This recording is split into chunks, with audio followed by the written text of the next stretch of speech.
The Lord be with you. and with your spirit. The beginning of the Holy Gospel according to John. Glory to you, O Lord.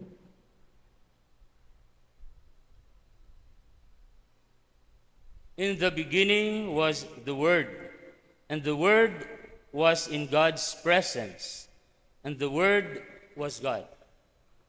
He was present to God in the beginning. Through him all things came into being, and apart from him nothing came to be. Whatever came to be in him found life, life from the light of men. The light shines on in darkness, a darkness that did not overcome it. The real light which gives light to every man was coming into the world. He was in the world, and through him the world was made. Yet the world did not know who he was. To his own he came, yet his own did not accept him. Any who did accept him, he empowered to become children of God. These are they who believe in his name, who were begotten not by blood, nor by carnal desire, nor by man's willing it, but by God.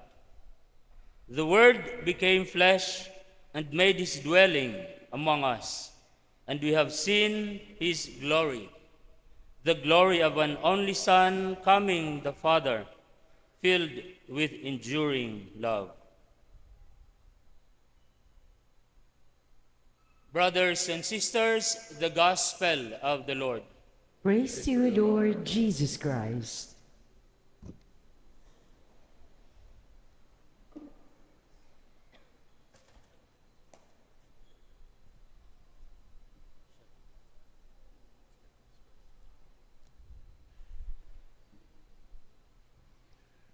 Come, Holy Spirit, bless this unworthy priest, and we share with humility and with the heart, and that people listen with the Holy Spirit in their hearts.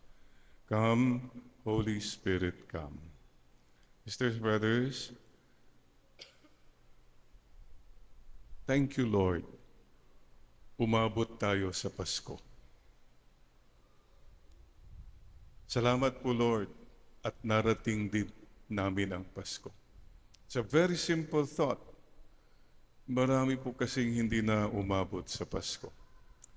About 4 days ago, I had to go to the funeral of a 12-year-old girl, lingering illness, only child. Again, Christmas is meaningful kasi po with Christmas started all the events that led to the resurrection. Kaya bago po ang lahat, can we all just bow our heads and tell the Lord from the bottom of our hearts, salamat po, Panginoon. Thank you for Christmas. Thank you for giving so much hope and meaning sa buhay namin. Nang dahil po sa Pasko, nakakayanin po namin lahat. And because of Christmas, nakapagtitiis po kami at may pag-asa. Nakakapagpatawad po kami at nakakapagmahal po kami. Sisters and brothers, we can understand Christmas only with the heart. Today is Christmas Day. Last night was Christmas Eve. Anong sabi ni Adam kay Eve on the day before Christmas? Sabi ni Adam kay Eve, tinignan niya siya, sabi niya, it's Christmas Eve. Ayun. Today is Christmas Day. But we are not celebrating the day. It's a birthday. And it's a birthday. Birthday is not about the celebrations. More than that, it's about the birthday celebrant, a person. So kung nag-connect ka sa lahat ng celebration at lahat-lahat na, pero hindi ka naman nakakonect sa birthday celebrant, kulang. Parang yung nag-birthday si Junior, sabi nila, oh, maghanda tayo. Everybody, 7-year-old na si Junior. Everybody was happy. Wow, birthday came, nandyan na yung mga barkada ni tatay, inuman na sila. Barkada ni nanay, chismisan na sila, sa dancing. And somehow, nobody really greeted Junior. Si Junior, natulog na lang, wala nang mang bumabati sa kanya.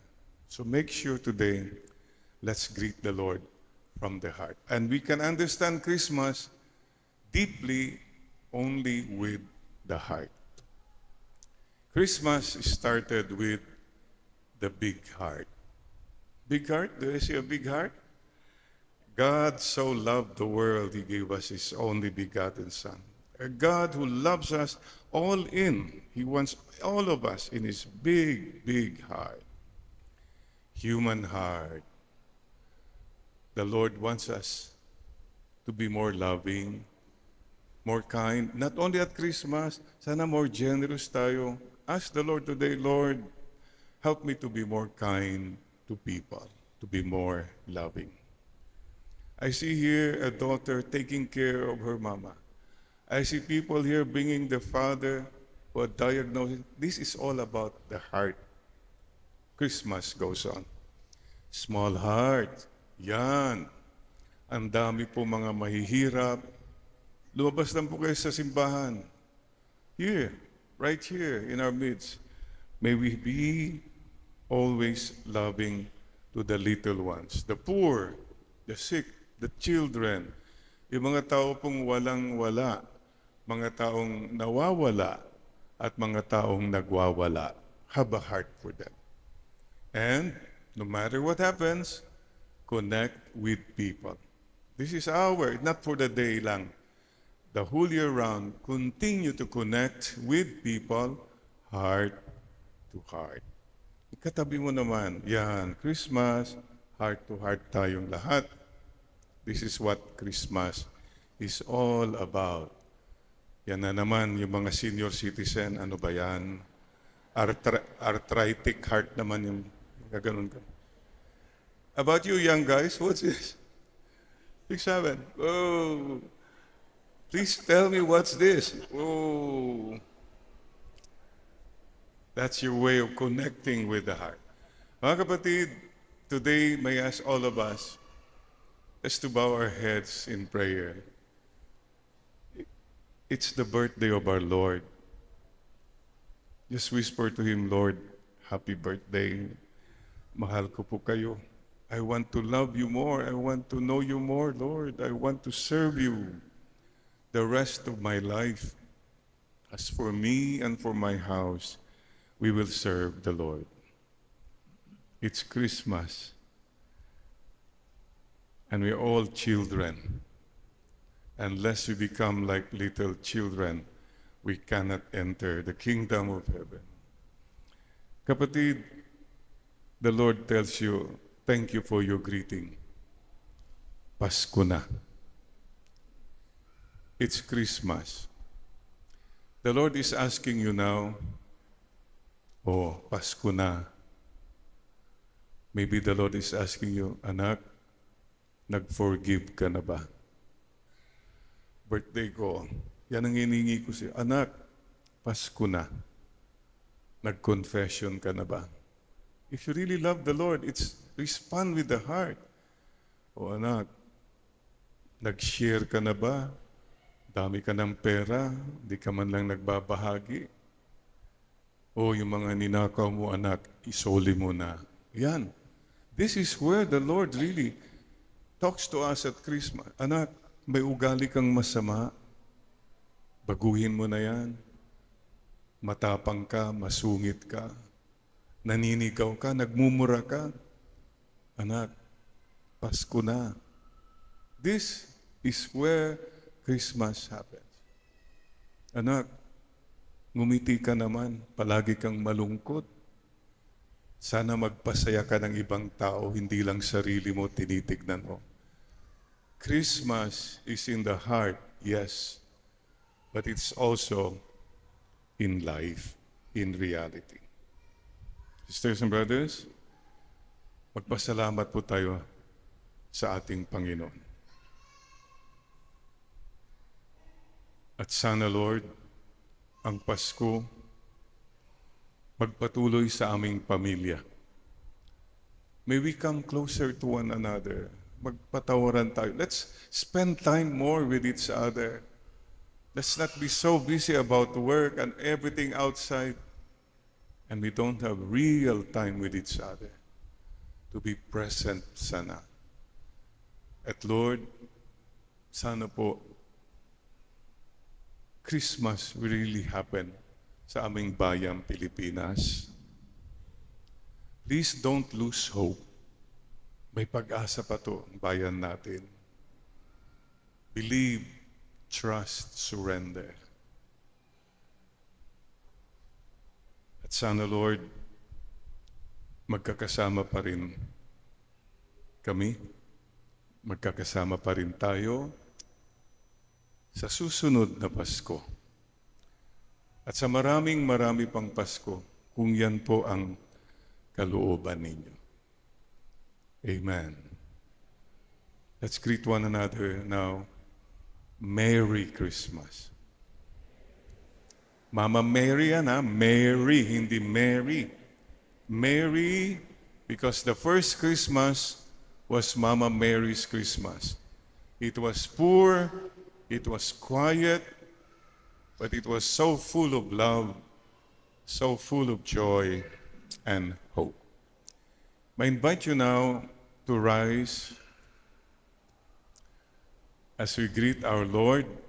We like to thank the Lord. We like to proclaim the goodness of God. Napakabait po niyo, Panginoon. Mahal po niyo kaming lahat. We are all children. Children, may now invite you to hold your hands like this. Yes. And we pray and we tell the world, first of all, sa sarili mo, God is good to me. God is good to me. He holds my hands. He makes me stand. God is good to me. Let us sing now, children, the goodness of God. God is good to me. God is good to me. He holds my hands. He makes me stand. God is good to me. Very good, children. Sabi mo sa katabi mo, God is good to you. God is good to you. He holds your hands. He holds your hands. He makes you stand. God is good to you. And God is good to us. God is good to us. God is good to us. He holds our hands, holds our hands. He makes us stand. God is good to us. Akbayan mo katabi mo, kawitan mo siya. To appreciate, ipalala mo lang na appreciated mo yan through this song. Kung mawawala ka sa piling ko, sinta, paano ang Pasko? Alay ko sa'yo. Sing pa more. Sayang sinta ang sinumpaan at pagtitingin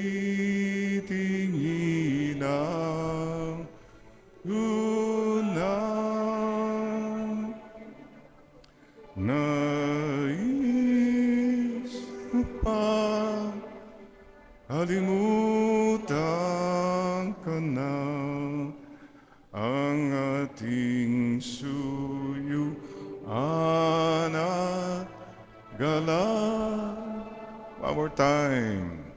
Kung mawawala ka sa piling ko, sinta, ano ang Pasko? Alay ko sa'yo. Sana po wala tayong pagsisisi in the end na nagkulang tayo ng pagmamahal kay Lord sa mga taong binigay niya sa atin. No regrets. Do your best. Make every day Christmas Day. Amen and amen. One more time. Happy birthday, Lord. Happy birthday to you. Amen. Thank you, Lord.